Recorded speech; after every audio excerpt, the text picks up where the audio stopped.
이 시편 81편은 그 이스라엘의 절기에 부르는 노래입니다. 절기에. 이 절기가 유월절인지 아니면 나팔절인지 아니면 초막절, 장막절인지 분명하진 않지만 지금 표제에 깃딧이라고 있죠. 근데 이 깃딧이란 말이 그 술틀을 밟을 때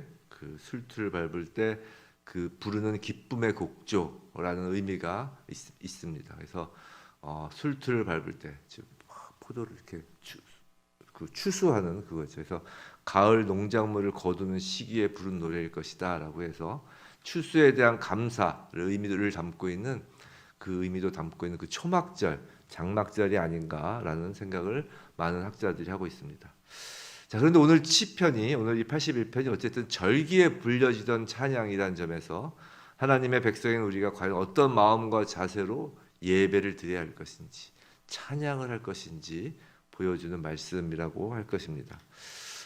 본격적으로 말씀 들어가기 전에 오늘 말씀 중에 좀 이해가 안 되는 부분이 있죠. 사실 오늘 81편 전체가 다 그 찬양 가사일 것이에요. 그 당시에 그 이스라엘 사람들이 당시 아삽의 시 인도자를 따라서 그 깃딧이란 곡주에 불렀던 노래이기 때문에 1절부터 16절이 다 찬양, 우리로 치면 찬양 가사죠. 오늘 불렀던 이런 찬양 가사.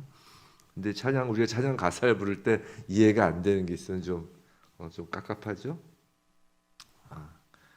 그래서 이해가 안 될 수 있는 구절이 15절 같은 게 사실 이해가 좀 어려울 것입니다. 그러니까 지금 찬양이기 때문에 이스라엘의 이 찬양은 이스라엘 백성이 하나님께 찬양을 올리고 또 하나님이 이스라엘 백성에게 응답하는 식으로 그렇게 찬양 가사가 이루어져 있는 거예요. 그래서 8절부터는 내 백성아 들으라. 또 7절 내가 고난 중에 부르짖음에 내가 나를 건졌고 그래서 내가라고 된 1인칭 6절 7절부터 되는 그 내가라는 건 하나님이 지금 주어로 돼 있죠. 그래서 하나님이 우리에게 주시는 말씀으로 이렇게 찬양곡 가사가 돼 있고 그 앞에는 이제 백성이 하나님께 올려드리는 1절부터 5절까지 그렇게 찬양 가사가 되어 있습니다. 그래서 1절부터 5절, 6절부터 16절 이렇게 나뉠 수가 있는데 화자가 백성이냐 하나님이냐 이런 차이에 따라서. 근데 15절이 사실 이해가 좀 하기가 좀 어렵죠. 여호와를 미워하는 자는 그에게 복종하는 채 할지라도 그들의 시대는 영원히 계속되리라. 이게 그냥 읽으면 이게 왜 이러지?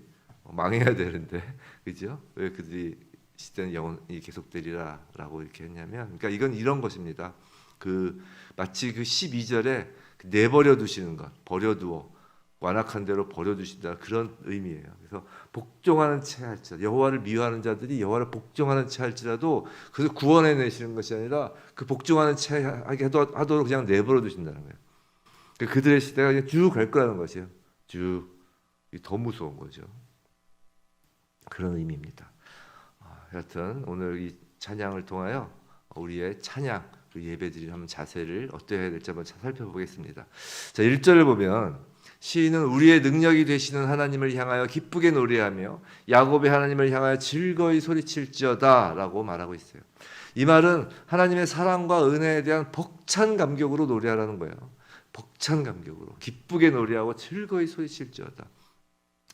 말하자면 형식적인 마음이 아니라 진심으로 노래하라는 것입니다. 항상 성경은 우리에게 예배에 관하여 말씀하실 때 예배자가 지녀야 할 가장 첫 번째 자세를 자원하는 심령과 하나님을 진심으로 즐거워하는 마음을 강조해요. 우리가 주일 예배에 나오고 이렇게 예배에 나오는 게 예배 안 나오면 혼날까 봐, 예배 안 나오면 벌 받을까 봐 그래서 나오는 게 아니란 말이에요. 의무가 아니라 자원하는 심령이라는 것이죠. 기뻐하는 마음으로 예배에 나오는 것이에요. 찬양이 바로 그렇잖아요. 어떻게 기뻐하지 않는데 찬양을 볼 수가 있나요? 찬양하는 것 자체가 기쁜 마음으로 찬양하는 것입니다. 하나님께서는 늘 하나님께 신령과 진정으로 영과 진리로 예배하는 자들을 찾으신다라고 하나님께서 늘 말씀하셨어요. 사랑하는 성도 여러분, 하나님은 우리가 믿고 우리가 찬양하고 우리가 경배하는 하나님은 그 이방 우상들과 같이 죽은 신, 그런 신들이 아니란 말이에요. 하나님은 살아계신 영이십니다. 살아계신 영이시기 때문에 우리가 정말 진심으로 드리는 예배, 진심으로 드리는 찬양을 기뻐 받으시는 것이에요. 성경을 보면 이스라엘의 역사가 시작된 이래로 하나님에 대한 제사, 곧 예배가 중단된 적은 없어요. 예배가 타락된 적은 있지만 예배가 중단된 적은 없다고요. 즉 하나님께서 이스라엘 백성들이 드린 제사를 인정하지 않거나 외면하신 때는 그런 데 많았어요. 예배는 늘 드렸지만, 제사는 늘 드렸지만 그 제사를 받지 않으신 적은 있었다는 것이죠. 그들의 제사에 그들의 중심이 담기지 않았을 때 말입니다. 그 선지서, 특히 말라기서를 보면 그 이스라엘 백성이 항상 맨 마지막에 타락의 끝은 그 사사기서를 봐도 그렇고 타락의 끝은 제사장들의 타락, 제사의 타락에 있었습니다. 아마 예수님이 재림하실 때도 아마 이 땅에서의 모든 교회의 타락이 극에 달했을 때 예수님이 재림하실 거예요. 예수님 초림 자체가 그 이스라엘 유대인들의 그 제사의 타락이 극치에 이르렀을 때 예수님께서 초림하신 것과 마찬가지로 말이죠. 그만큼 예배가 중요합니다. 영과 진리로 드리는 예배가 중요해요. 하나님께서는 친히 이스라엘 백성을 향하여 이 백성이 입으로 나를 가까이 하며 입술로는 나를 존경하나 그 마음은 내게서 멀리 떠났다라고 하셨습니다. 그저 내 마당만 밟는다라고 하셨어요. 성도 여러분, 오늘 우리는 구약 이스라엘 백성보다 하나님께 많이 예배드립니다. 더 훨씬 많은 수의 예배를 드려요. 주일 예배만 헤아려 봐도 1년에 52번입니다. 52주니까. 그죠? 유대인들이 예배 제사가 끊이지 않았다고 하지만 실질적으로 그들 각 개인이나 공동체적으로 제사를 드리는 횟수를 치면 1년에 제사 드리는 횟수를 치면 우리의 주일 예배만도 못할 거예요. 그만큼 우리 예배를 많이 드린다는 것이에요. 주일 예배만 드리나 이렇게 새벽 예배 드리죠. 또 성경 공부도 예배입니다. 금요 기도 모임도 예배이죠. 그렇게 예배, 우리의 그 하나님께 드린 제사는 정말 그 숫자가 많습니다. 그런데 그 모든 예배가 하나님을 기쁘시게 하는 예배이냐 이런 것이에요. 부디 그 모든 예배가 주일 예배, 새벽 예배, 우리의 그 선지교회에서 하는 그 성경 공부, 화요일, 목요일, 가스펠, 그다음에 금요 기도 모임, 이 모든 예배가 정말 주님을 기쁘게 하는 예배이길 주님의 이름으로 축원합니다. 그게 중요하다는 것이에요. 세상에 하나님을 예배하는 일보다 중요한 일은 없습니다. 세상에 하나님을 예배하는 일보다 중요한 일은 없습니다. 왜냐하면 우리가 새하늘과 새 땅에 가서 할 것이 예배이기 때문이에요. 우리가 지금 첫 창조의 시대를 사는 게 아니라 새 창조의 시대를 산다고 말씀드렸잖아요. 새 창조의 시대는 예배가 회복된 시대예요. 그렇기 때문에 예배하는 일보다 중요한 일은 없다는 것이에요. 2절을 보시면 시인은 시를 읽고 소고를 치고 아름다운 수금의 비파를 아우를지어다라고 하죠. 그래서 시를 읊는다는 것은 목소리로 이제 찬양하는 것이고, 소고를 사용한다는 것은 소고를 사용할 때 반드시 춤이 동반되었다고 합니다. 즉 노래와 춤, 그다음에 수금과 비파 각종 악기를 동원하여 하나님을 찬양하는 것입니다. 우리가 예배라고 하면 첫 번째는 정말 진심으로 영과 진리로 예배를 드려야 된다라는 그 자세를 배웠다면, 분명히 예배는 거룩하게 드려져야 되죠. 근데 거룩이 무엇인지를 여기서 볼 수가 있어요. 즉 거룩이라는 것은, 예배의 거룩이라는 것은 분위기의 엄숙함을 의미하는 게 아니라는 것이에요. 지금 이 제사 장면을 보세요. 누구는 노래를 하고 그 옆에서 춤을 추고 온갖 악기가 다 동원되는 것입니다. 거룩은 분위기의 엄숙함을 얘기하는 것이 아니라, 거룩은 오히려 하나님을 향한 뜨거운 열정, 감출 수 없는 감격, 감출 수 없는 그 몸짓을 의미한다는 것이에요. 마치 다윗이 왕의 체면 따위는 아랑곳하지 않고 언약궤 운반 행렬 앞에서 배옷만 입고 덩실덩실 춤을 추는 것, 그것이 하나님을 향한 감격스러운 마음을 표현하는 것이고, 그것이 바로 거룩한 예배자의 모습이라는 것이에요. 성도 여러분, 그런데 우리의 예배는 이제 구약의 모든 절기를 완성하신 예수 그리스도를 향한 찬양과 감격입니다. 3절을 보시면, 첫 번째로는 예배는 영과 진리로 정말 우리의 진심을 다하여 우리가 감격하는 것이 예배다 그랬고, 두 번째는 정말 그 모든 우리의 그 모든 감격을 정말 솔직하게 표현하는 거라고 그랬어요. 덩실덩실 춤추면서 거룩하게 예배를 드려야 되는 그 거룩의 개념을 좀 봤습니다. 세 번째로 3절을 보시면 초하루, 보름, 그다음에 우리 명절 이렇게 나옵니다. 이것이 절기죠. 유대인의 절기를 지금 얘기하는 것인데, 우리는 그 모든 절기를 완성하신 예수를 예배하는 거예요. 예수를 경배하는 것입니다. 그렇기 때문에 우린 이 절기, 이스라엘 백성들에겐, 유대인들에겐 절기 때만 누렸던 그 감격과 기쁨을 우린 매일 누리며 날마다 예배를 할 수 있는 것이에요. 단순히 주일만 예배를 드리는 것이 아니라 매일 드릴 수 있는 그리스도인이 된 것입니다. 왜냐하면 우리 이제 성령과 함께 매 순간 우리 주님 예수님과 함께하는 자들이기 때문이에요. 그들의 절기라는 건 사실 하나님이 거하시는, 함께하시는 그것을 기념하는 날들이란 말이에요. 근데 우리는 매일이 하나님이 함께하는 날이잖아요. 예배는 그래서 특정한 날, 특정한 주일, 특정한 시간이 아니라 예배는 하나님을 향한 우리의 날마다의 모습이 되는 것입니다. 이제는 우리는 매일이 절기예요. 매일이 주님이 오신 날입니다. 매일이 함께하는 날이기 때문에 그래요. 그래서 우리는 매일 예배드리고 매 순간 찬양을 부를 수 있는 것입니다. 10절에서 내 입을 크게 열라라고 하죠. 성도 여러분, 날마다 입을 크게 열고 하나님을 향하여 찬양하시기 바랍니다. 그때 하나님은 여러분들의 입에 채워주실 것이에요. 우리가 진심으로 예배하며 우리가 기쁘게 감격으로 찬양할 때, 그리고 우리가 매일 소리 높여 찬양할 때 하나님은 우리를 채우시는 것입니다. 어떻게 날마다 그럼 예배하고 찬양할 수 있을까요? 한 가지 방법을 알려드리면 다 많이들 하시겠지만 여러분이 거하는 모든 장소를 찬양으로 채우시길 바랍니다. 집안에 늘 찬양을 틀어놓으시기 바라요. 그리고 그 찬양을 들으며 그 찬양 소리에 맞춰서 늘 찬양을 부르는 것입니다. 우리의 입술을 따라 부르고 또 우리의 몸을 흔들면서 다윗이 몸을 흔들며 춤을 추듯이 흔들면서 찬양을 부르는 것이에요. 또 혹시 자가용으로 이동하시는 분이 있다면 찬양을 늘 크게 틀고 소리 높여 찬양해 보시기 바랍니다. 그렇게 찬양하며 주님을 향할 때 6절 하나님이 우리의 어깨에서 짐을 벗기시는 것을 느끼게 될 것입니다. 성도 여러분, 신앙생활은 이 순환을 타는 거예요. 영적 선순환을 탈 것이냐, 영적 악순환을 탈 것이냐, 그 순환을 타는 게 신앙생활이에요. 그래서 신앙생활을 어떻게 시작하느냐가 중요해요. 무엇을 내가 결단하고 해보느냐가 중요하더라고요. 우리가 찬양을 틀고 찬양으로 부르면 그 찬양이 은혜를 다시 부르고 그 은혜가 또 다시 더 찬양하게 되고, 그러면서 계속 영적 선순환을 하면서 점점 우리도 모르게 우리를 짓눌렀던 그 무거운 것들, 뭐 상황이 변화됐다는 것보다 우리의 마음을 짓눌렀던 것들이 벗겨지는 것이 돼요. 우리가 기도를 하면 마찬가지로 기도를 하면 또 은혜가 임하고 하나님의 동행함이 느껴지고, 그러면 더 기도하게 되고 은혜 받고, 이게 계속 은혜의 선순환입니다. 마찬가지로 찬양과 예배도 그런 것이에요. 한번 예배 빠지고 한번 우리가 찬양하는 입술을 멈추고 기도를 멈추면 다시 그 순환은 악순환으로 가요. 점점 굴 속으로 파고드는 것입니다.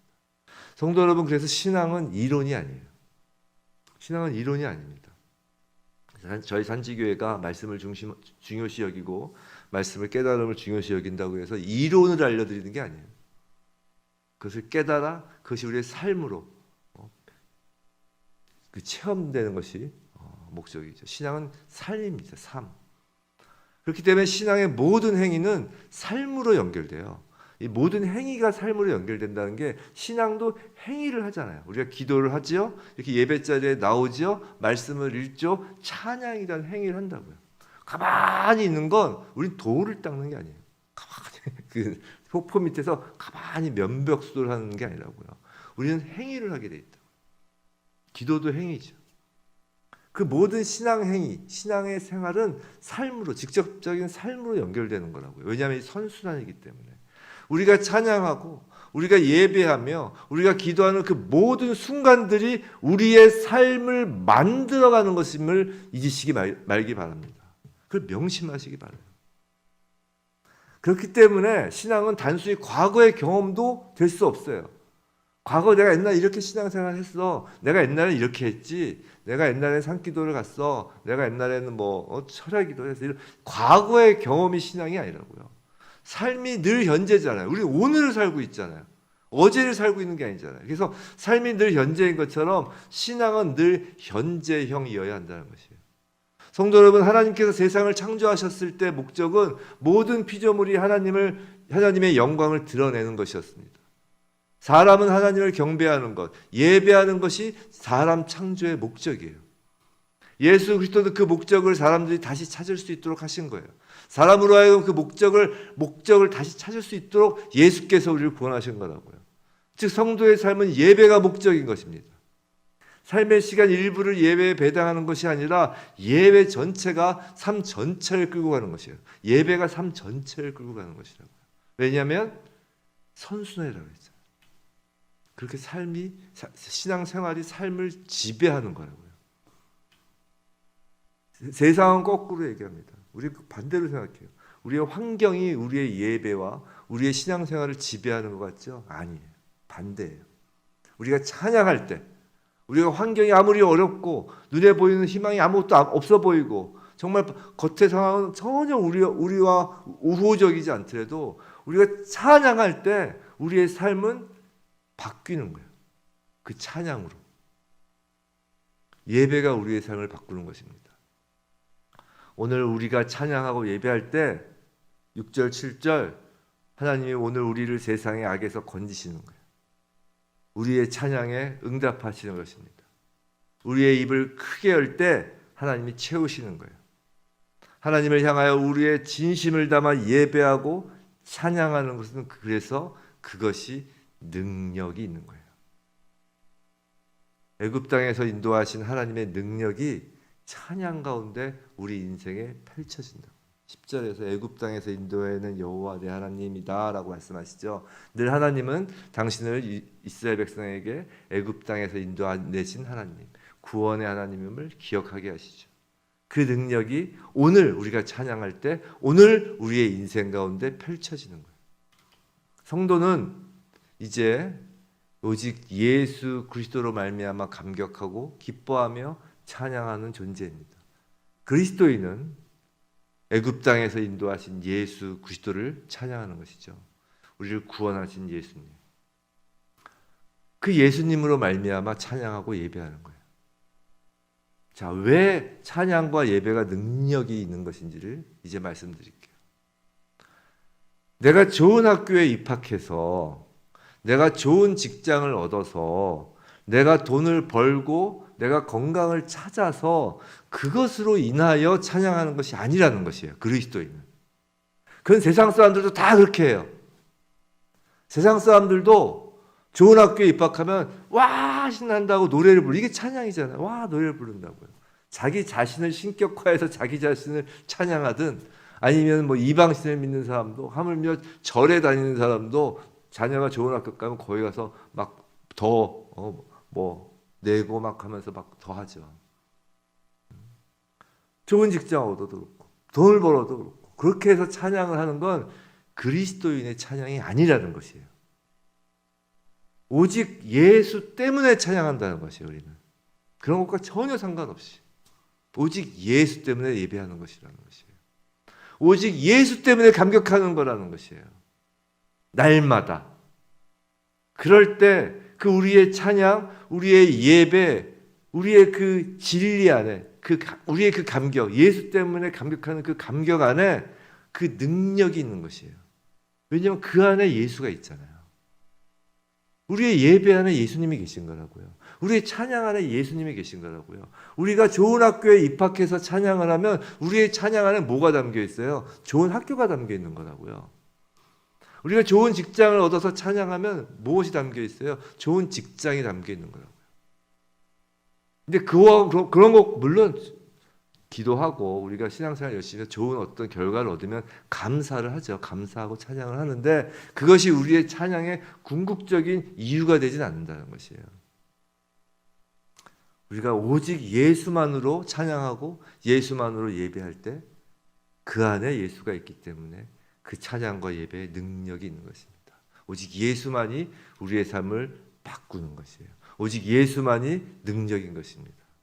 그리하여 오늘 말씀처럼 오직 예수만이 우리의 원수를 누르고 우리를 정말 죽음으로 몰고 갔던 그 원수의 세력들을 치는 거예요. 부디 우리의 능력 되시는 하나님이십니다. 우리의 능력 되시는 예수님께서 하나님이세요.